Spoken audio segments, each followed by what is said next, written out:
So by way of introduction, my name is Sean McNamara. I am the manager of the Publisher Services team. And I am Bailey Coos, and I'm the manager of the Royalty Finance team. It's nice to meet everyone today. We're happy to have you. Yes, very happy to have you. Very happy to be hearing from you. Glad you could join us today. We hope the year is getting off to a good start for you, and that the holidays treated you well. We thought it would be helpful to have a webinar today, given that we just performed our January distribution. We like to have a call following each distribution to let you know about your royalty statements, how to access them, how to interpret them. It's a lot of really useful information, and if it's new to you, it can be a little bit overwhelming. We give you a lot of data to review. So we're going to go through how to locate and download your statements, and then from there, we will provide you some samples, some definitions, things to look out for in the statements that you download. Excuse me. Following that, we will we'll start with a brief deck, and then we'll open it up to questions. Just two notes here. One, if you can be sure to place your questions in the Q&A box rather than the chat box, it'd be very helpful. We'll only be referring to the Q&A box. So if you place a question in the chat box, we may not see it. We don't want to miss out on anybody.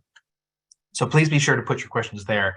And also, please, if you can, limit the questions to questions about statements and interpreting or downloading your statements. We do have other more general calls about what the MLC does and doesn't do.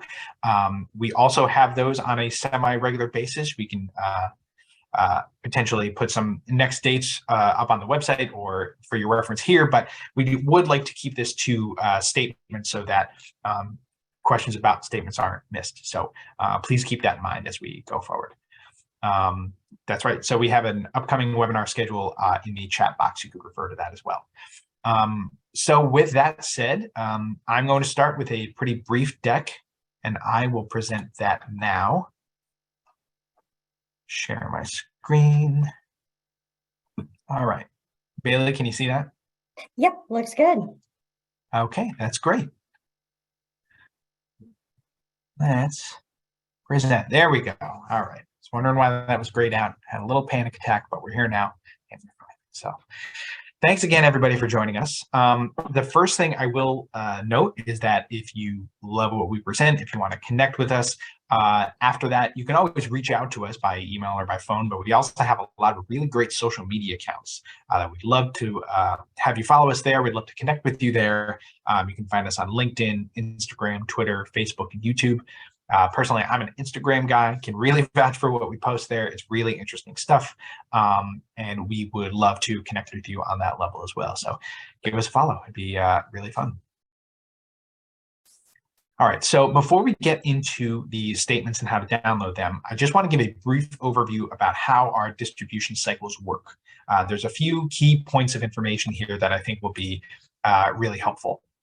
The first thing, and I'll also point out that all of these graphics are available on the website for your future reference, but just as a quick overview, here's what our distributions are based on. The distribution is based on a 75-day cycle is what we like to call it, and it starts as follows. Using January as a sample usage month, very appropriate. When we are taking a look at the usage data for January, it all starts with the snapshot. The snapshot is what we use to make these matches happen. Hold on one second.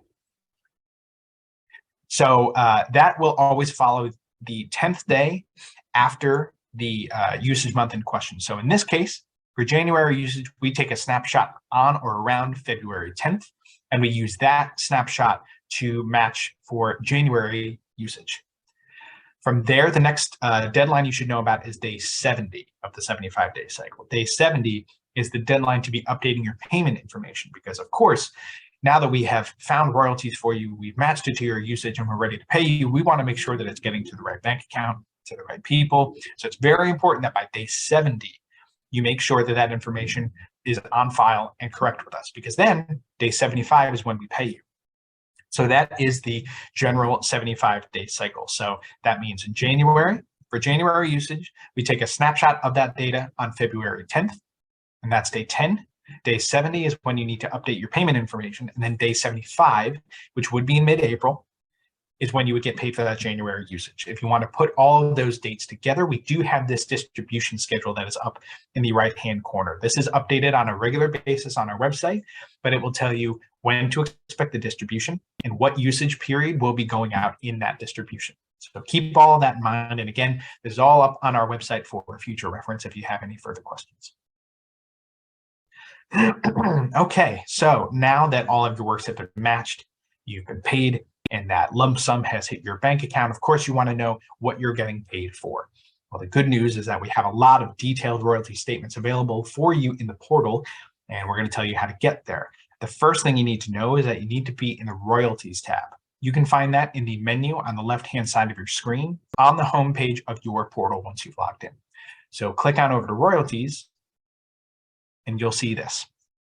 The first page you see is a breakdown of every payment you've gotten for all of your payees. So you may only have one payee, but some larger publishers or publishers with more of a hierarchy of catalogs may have separate payees. But this shows you exactly what you've been paid for that distribution to each payee. Before we get into statements, there's a couple helpful links here that I think are really useful, and I'd like you to take advantage of them in the future.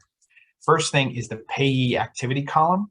If you click on that, it'll give you a PDF breakdown of where all of those payments are coming from. So it could be if you've been debited, if they're newly processed usage royalties, if it's historically reprocessed royalties from past periods you weren't paid for.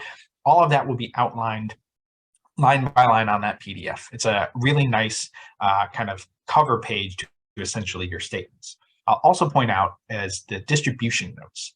It feels like it's a hidden little secret that we're really proud of, and it's really helpful for your reference. It will break down exactly what DSPs are included in that distribution and for what periods. Subsequently, if something has missed the distribution, if you're wondering why something is missing, we'll also put it in that list and let you know what's missing and why. So again, kind of a really helpful step 2 to understand what you're about to see in your statements. Once you're ready to download those statements, though, you can hit the links under statements in that rightmost corner of this page. You'll see it all says view. So right at the top, you'll see you have a few different options. Again, if you have a few payees, you can select it from the payee drop-down menu that's at the top of the page. If you'd also like to go back to different distribution periods, you can also do that in that distribution period drop-down menu. And finally, if you wanted to whittle down to a specific DSP, because when this page auto loads, it will give you a breakdown of every DSP you've been paid for, you can also use that drop-down menu. But right now, you've got a list of every DSP that's paid you and what they've paid you, and again, for what distribution period. Once you've decided what statements you'd like to download, click those in the right-hand corner, see where we've selected a few, Amazon and Spotify, I believe. Once you have all the statements that you would like, click continue to download because you have a few more options from there. You have 2 file formats and 2 file types. So what that means is you can get a lot of detail in whatever file you'd like. First is the work summary. So what that is a file that includes all of your payments from that DSP rolled up to the song level. So you won't see specific usages or individual usages. It will say something to the effect of song A, and here's what you've been paid for song A. If you want that granular detail, we have that in the royalty detail file. That will tell you specific usages by specific DSPs, usage periods, specific recording information, track IDs, all that good stuff. It's in royalty detail. The only thing I'll mention there is that it is a lot of detail. So be aware that if you've gotten paid a lot of money, that's going to be a big statement. So be aware when trying to download and adjust that. It may take some time.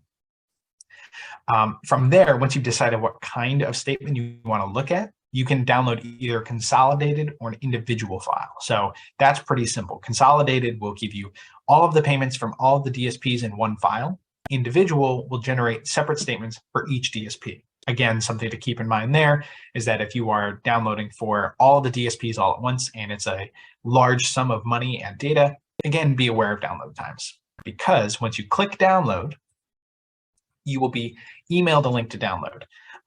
This can take up to 15 minutes sometimes to generate, if it's a large statement. So be aware that if it's not in your inbox at the immediate time, it is on the way. but you do need to stay by your inbox because it will expire. Again, I think after 15 minutes, Bailey, I believe that's correct. So, so stay by your computer, don't go anywhere. And once you have received that email, be sure that you click the link and download that file. Also know that it will only be sent to the user that requested it. So say you have 3 different users on your member account, 3 different users that should be getting these statements. Only the one that requested it will be getting this link. So don't be confused when it's not blasted out to everybody. So I hope that was helpful. We are here to help though. So if you have any issues at any time accessing these statements, know that we are available by phone, email, or chat at the numbers and the links above. We are open from 8 a.m. to 8 p.m. Central Time, Monday to Friday. If you reach out to us, we will be happy to assist you further. And of course, again, all of this information, all of these graphics available to you on the MLC.com. If you have any further questions or concerns, please refer to that information there, and we will we'll be happy to assist you further. So I'm going to stop sharing. And at this point, I'm going to hand it over to Bailey, who has some statement outlines to present to you. Sure. Yeah. So the most common format in which our members download the statements is the consolidated royalty detail. And because that is the most common, we're going to go over some key sections and a basic statement layout of what that will look like. So I will share my screen with you.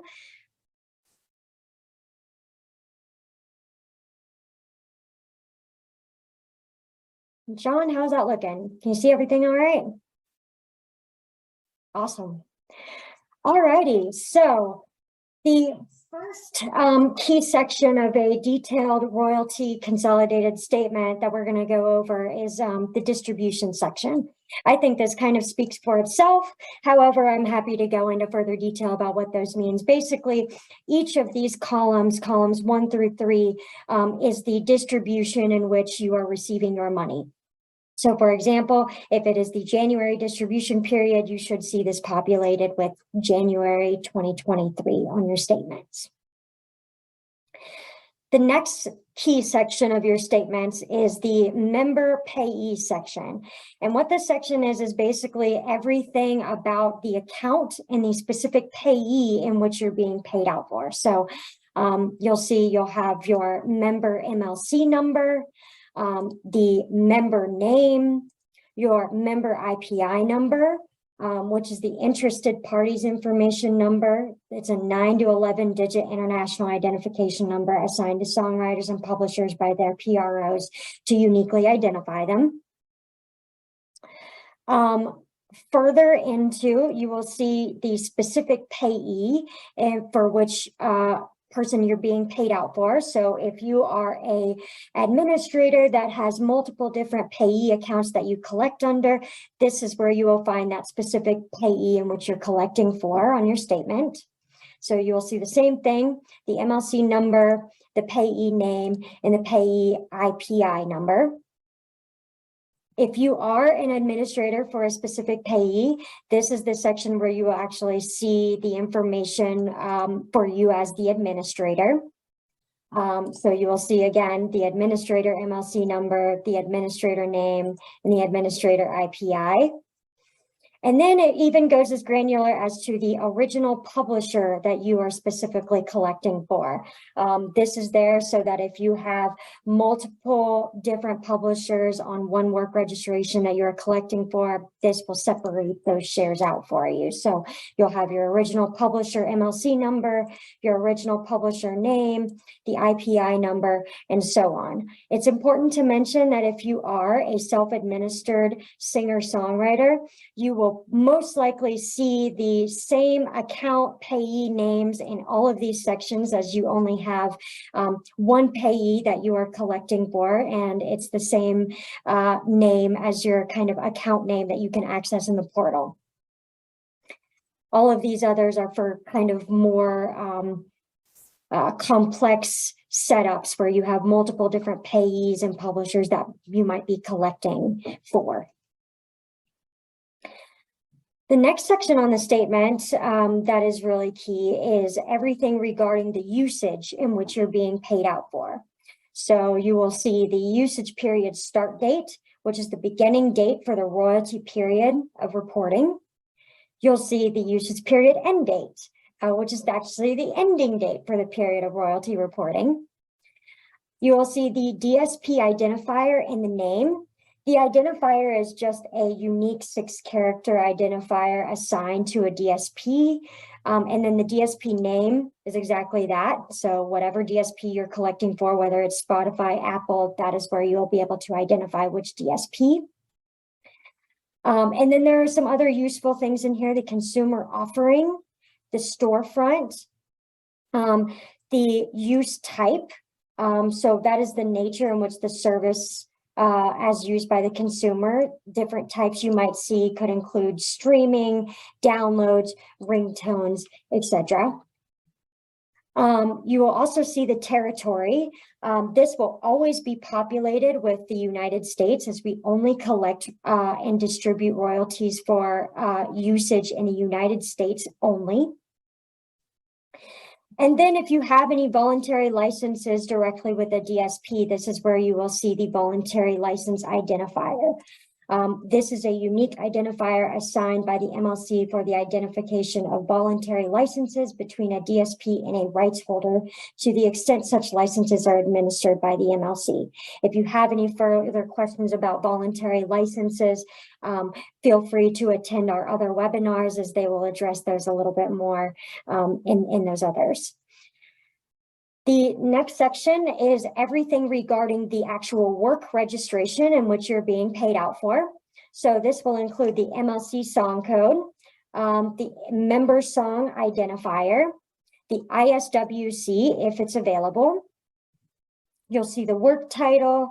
If there are any alternative titles, you will see that column populated, the work writer list, writer IPI, and the work payable percentage. So the work payable percentage is the actual share in which you're being paid out on. So if you wrote 50% of a song, you will see this column populated with 50%. Moving on to the next section. This is the recording section. So this is everything regarding the actual recordings that are being matched to your work registration. So you will see the specific DSP track ID, which is the unique identifier assigned by a DSP to identify sound recording tracks. You will see the ISRC populated, which is the International Standard Recording Code. It's a unique, internationally recognized 12-character code for identification of a sound recording.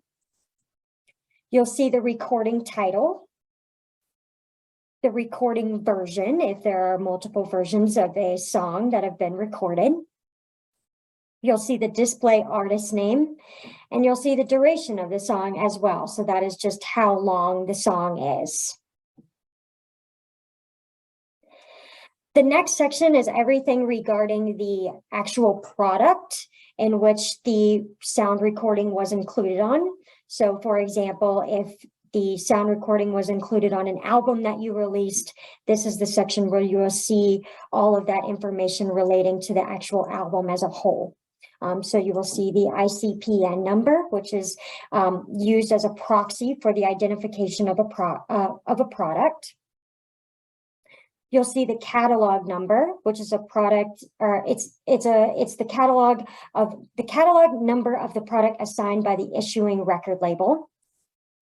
You'll see the product title, which would just be, for example, the album name. You'll see the product version title. If there are multiple different versions of the song, this is where that will be identified. You'll see the display artist's name, the label in which the product was released under, the distributor, if that's available, and the release date, if that's available. And then the last, but arguably the most important part of the detailed royalty section is the last few columns, which is everything regarding the actual transaction. So the money that you are actually seeing in your account for each worker registration that you will be collecting for. So this will be your processing, column 52 will be your processing type. And that is the description to identify the usage process during a current reporting period versus usage process during a prior reporting period. So for example, right now we have 3 different processing types. The first is regular royalties. That is just royalties earned within that regular period. So right now we just distributed for January, which was for October 2022 usage.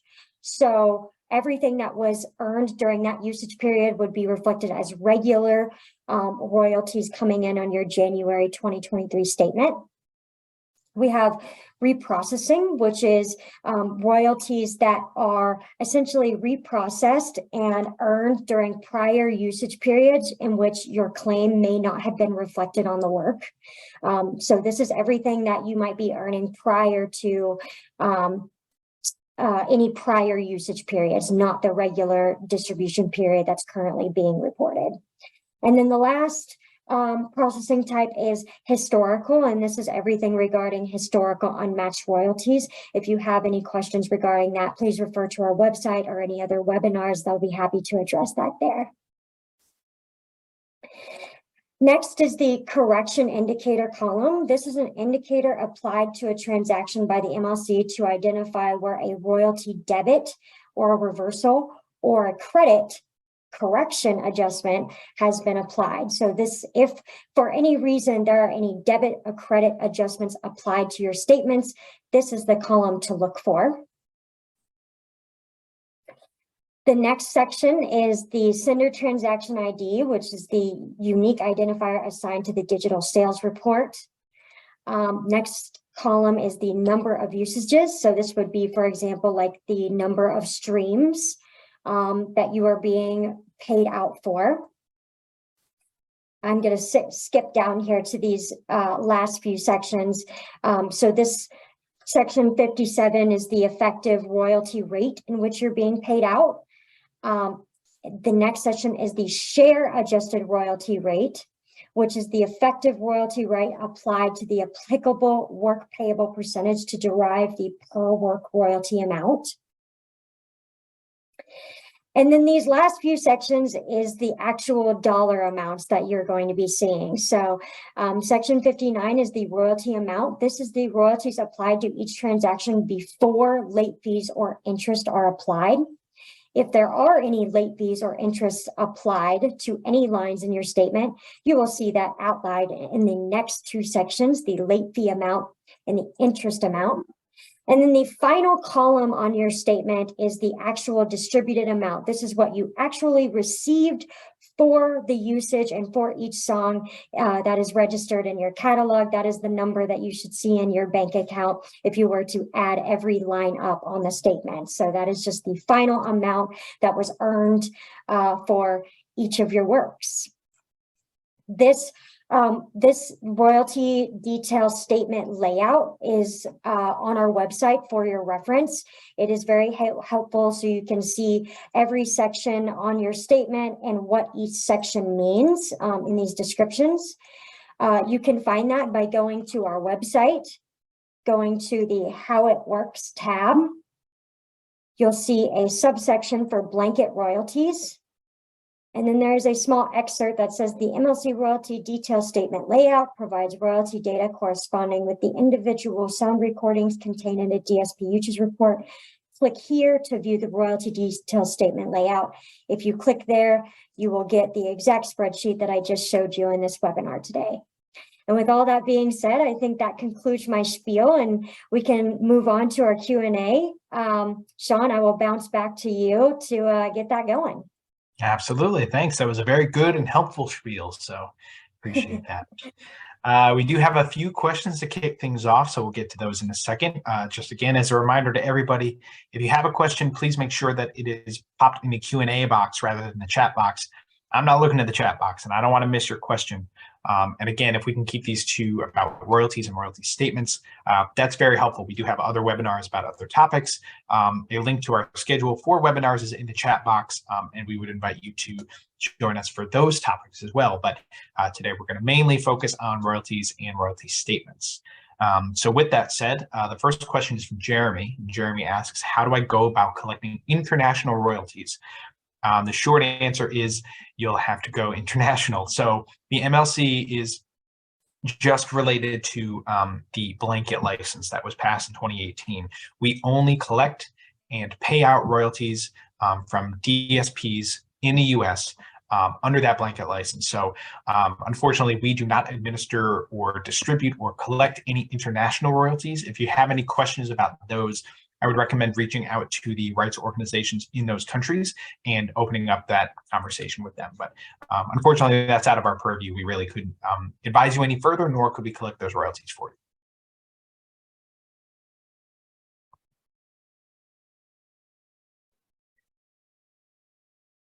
All right.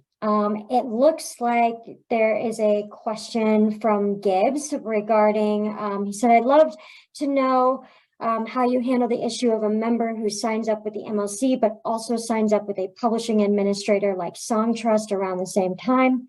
If this new MLC member hands over the rights to register and collect for all their works to Songtrust, how would the provision of the royalty statements to this new member be handled by the MLC? Thanks again for the webinar.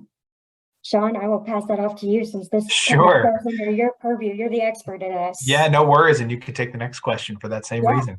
So thank you, Gibbs, for the kind words. We're really glad you could join us today.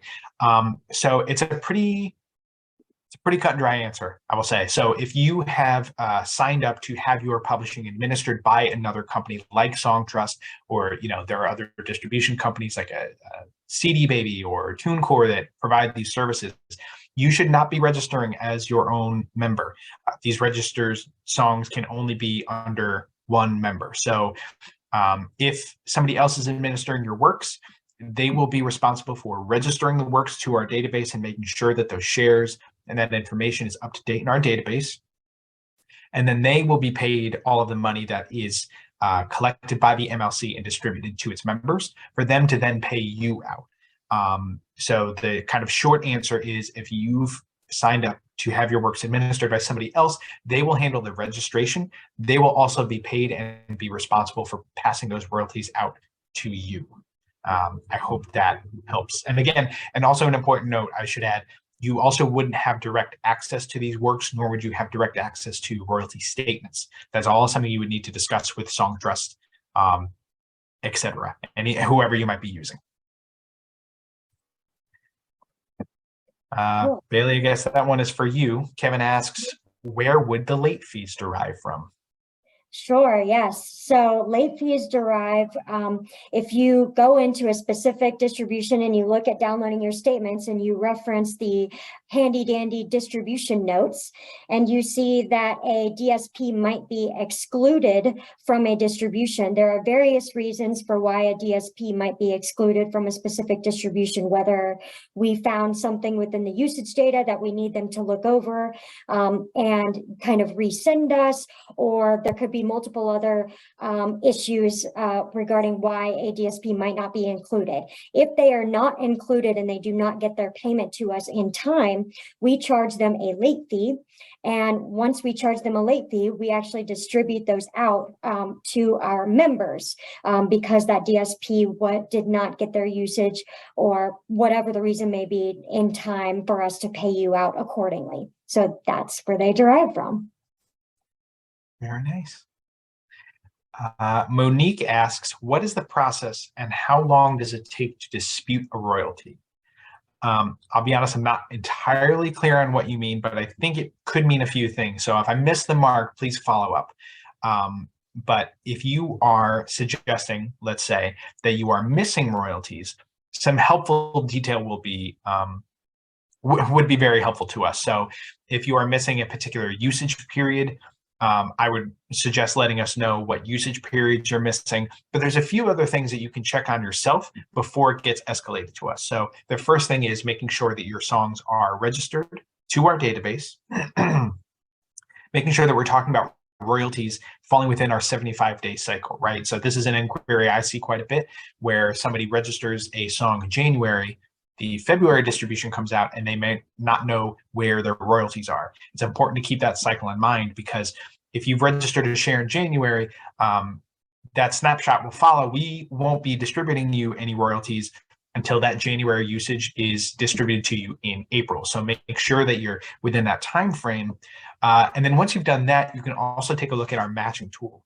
It's really powerful to make sure that any usage of your recording or a composition on a DSP has been properly matched to your work. What the matching tool does is it outlines everything that isn't already matched. So you can go find any recordings of yours that need to be matched to a song that you have registered to our database. And from there, royalties will flow out to you. If you've checked all those boxes and something is missing, then I would suggest reaching out to us to kind of start that conversation with as much detail as you have, ISRCs and song codes, the usage periods you're missing, that sort of thing. There isn't a hard time frame I could give you as far as how long it would take, but we will be happy to help you investigate that. On the flip side, what this could also mean is that if you see royalties in your statement that aren't yours, we also would love you to let us know, because bad matches do occasionally happen and we want to be proactive in cleaning those up as well. So if you see royalties that aren't yours in your statement, please let us know so we can then go properly correct with debits any royalties that you were paid out incorrectly and make sure that your songs are matched to the right recordings. So again, threw a lot at the wall there. If you have any other kind of follow-ups, please let us know. Be happy to handle it here. Cool. Lindsay Hinkle asks, if I have a cut by a published artist and I'm not published, do I collect any publishing royalties? And if so, what percentage? If you have written the song that this published artist or had any sort of hand in writing the song in which this published artist has released it out into the world, you most definitely should be receiving writer publishing royalties. You would need to sign up as a member for the MLC and register your song with your respective share. If you do not know what percentage you should be claiming, you should reach out to your co-writers. So if you, for example, wrote with that artist who cut your song, you would reach out to that person and say, hey, we wrote this together. Should we split it 50-50? Should we split it 75-25? However you guys choose to split it out. Just make sure you come to an agreement on that. Maybe write it down on a piece of paper, get some good documentation in your hand so that you can prove your claims later on. And then get your works registered with the MLC, and then you'll start collecting for that cut as soon as the first distribution cycle takes its course. That's right. And I think that goes to the next question we had, which was sort of a follow-up that said, my question is about the percentage. If the writer percentage is 50%, will the mechanical percentage also be 50%?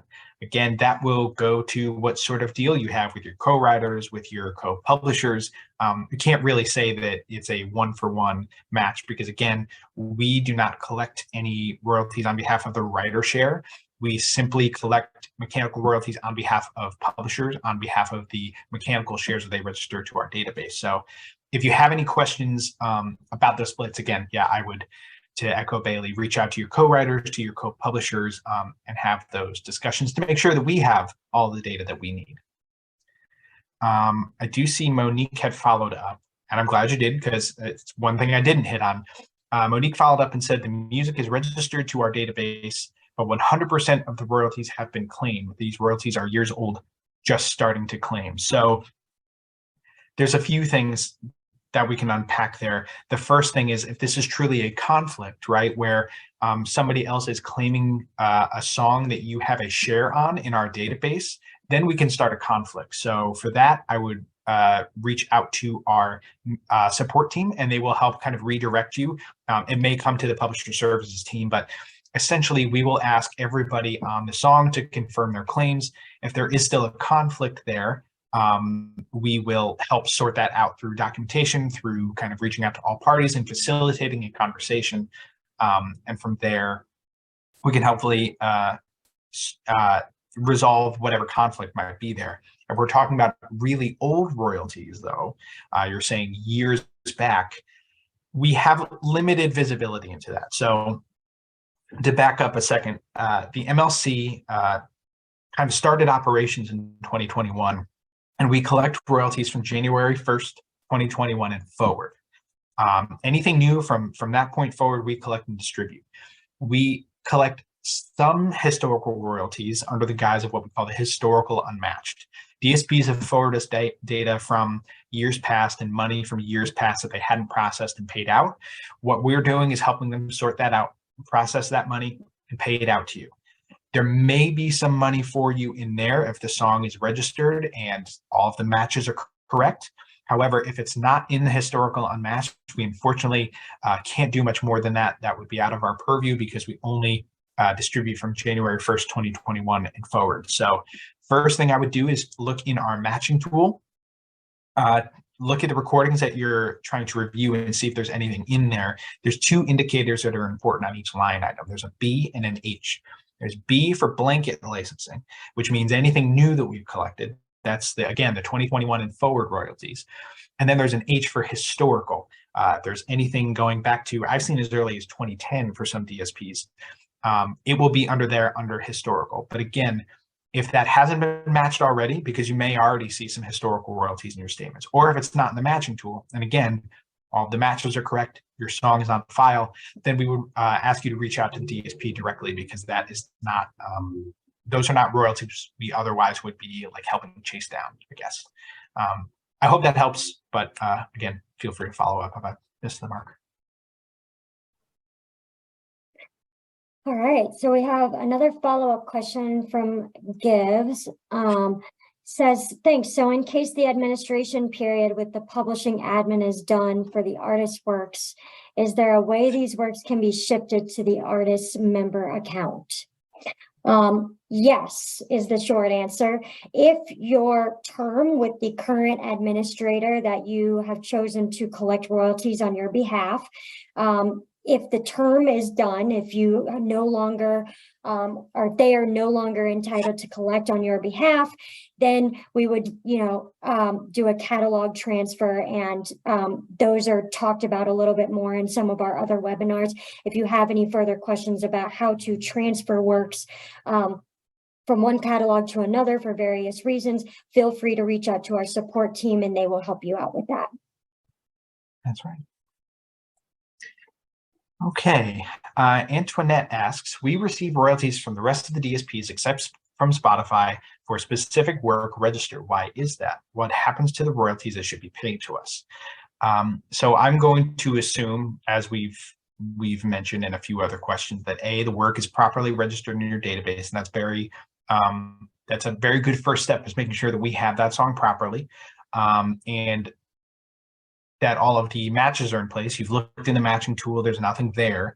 It may be a case of a bad match, which does happen because we do process automated matching for all this monthly usage data, and occasionally recordings do get matched to the wrong song code. In that instance, or if you feel like that might be what happened here, you know that you have usage on the song and you're just not being paid for it, reach out to our support team.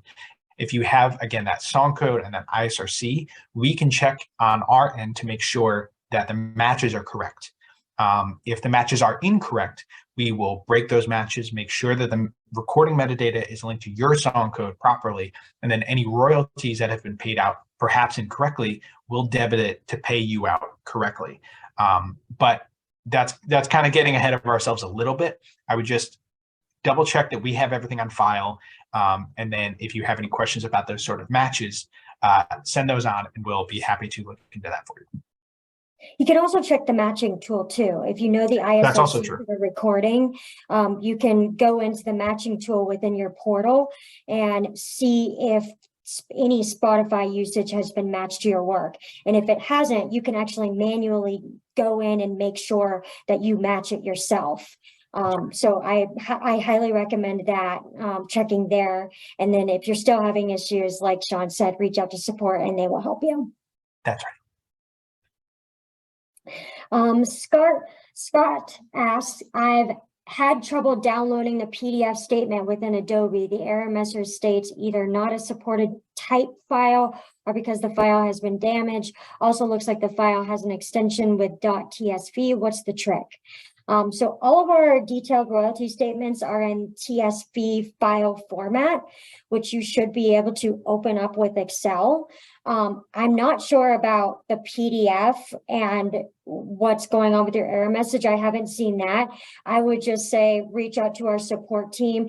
They are really good about helping you get access to your statements, and making sure that your computer is set up so that they download in the correct format for you. So I encourage you to reach out to them, and they will be able to help you with your specific issue. That's right. Okay, so Lindsay asks, and this I think will be a good pitch for our upcoming webinars. Lindsay asks, how is what you collect different then from what my distributor collects and my PRO collects from my streams? So I say this is a good pitch for our future webinars because we have a great webinar, I think every other month now, basically what the MLC does and doesn't do. And this kind of outlines how we're different from other collection societies. So to give you a really quick primer, we only collect digital mechanical royalties from the DSPs based in the United States from under the blanket license. And again, that's starting from January 1st, 2021 and forward. PROs collect performance royalties. Your distributor, if that's a TuneCore or Songtrust, for example, they would be collecting the master use royalties. Neither one of those royalty streams are what we collect. And simultaneously, they do not collect the royalties that we collect and distribute to you. Again, unless you have an administration agreement per se with TuneCore, they might be collecting those royalties on your behalf. But outside of that, it's separate royalty streams. Like Ghostbusters, we don't cross the streams, we collect something different, and it's good to have a relationship with all of us.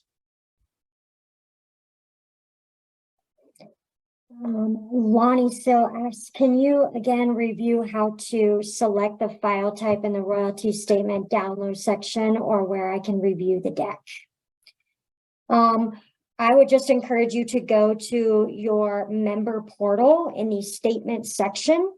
And then you can click on the distribution in which statement you want to download, and you can select all.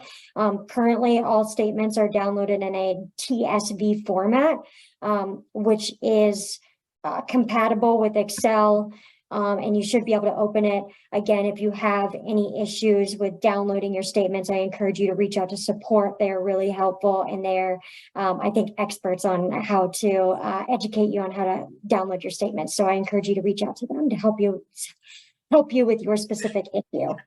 That's nice. Man, my words today. I know, we got a lot of them. We got a lot of good questions to get through today.